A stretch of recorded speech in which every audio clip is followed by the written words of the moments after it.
Today I want to look at the Senteballe charity scandal, and in particular I don't want to relitigate old ground. I'd like to actually look at a possible, a handful of solutions. Harry can rebuild if he chose. The question I want to ask is, what price does a prince pay for turning private grievances into public theatre? So we know the details of the charity. It was founded in 2006 by Harry and Prince Lesotho, and it was in loving memory of their mothers to support children and youths suffering HIV/AIDS. Now, we know the dispute that's broken out, and there's been a charity commission in the UK that has found all parties at fault. Harry was cleared of any claims of bullying. They don't believe that's their remit. But where does he go from here? He's making all sorts of public announcements, which is really unwise. It makes him sound very petulant, throwing his toys out of the pram.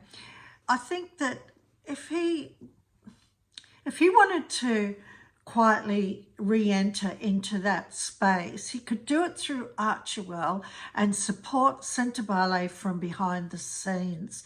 Now that would win a lot of kudos, and because it would require him to be working behind the scenes and keeping himself quiet and working for the benefits of the children in the Senteballe charity. Because let's not forget, this is about the children. This is about the people that they serve. It's not about Harry, it's not about Dr. Shandoka. It is about the children.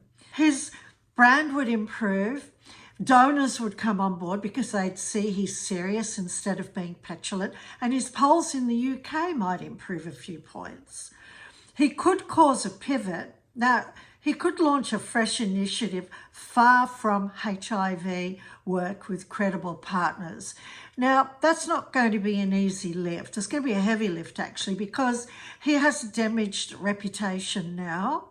And I would recommend he don't dedicate it to his mother. He keep his mother away from it. And I suggest also he does it completely on his own. All these initiatives need to be by Harry completely on his own. The third one is really high risk. It's a rival charity to rival Senteballe, because it would require heavyweight co-founders and immediate results to neutralise social media cynicism.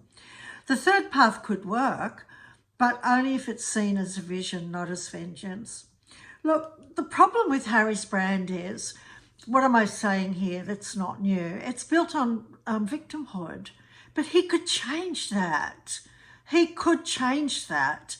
I mean, Invictus Games started with both William, Harry and Catherine, and then when Meghan came along, at the time we didn't know what the reasons were, but Kensington Palace, they separated their charities and their staff, and as a measure of goodwill towards the charity, William invested £1 million. You know, that was quite gracious, and as it should be as well. I'm Catherine, you're a Royal Australian. I'm going to leave it there with you. Leave your thoughts below. I'd be interested in if you think there is a way forward for Harry. And if you don't agree with any of those options, what prospects do you think he has?